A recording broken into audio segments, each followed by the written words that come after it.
lasciato i miei bambini a scuola babaniato te e non fece un'altra scusa per stare insieme a te.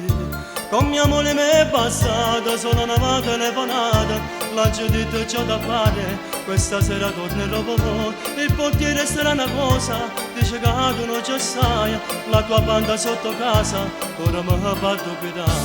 Sono citofono ma non rispondi tu, correndo faccio scalo non ci faccio proprio più.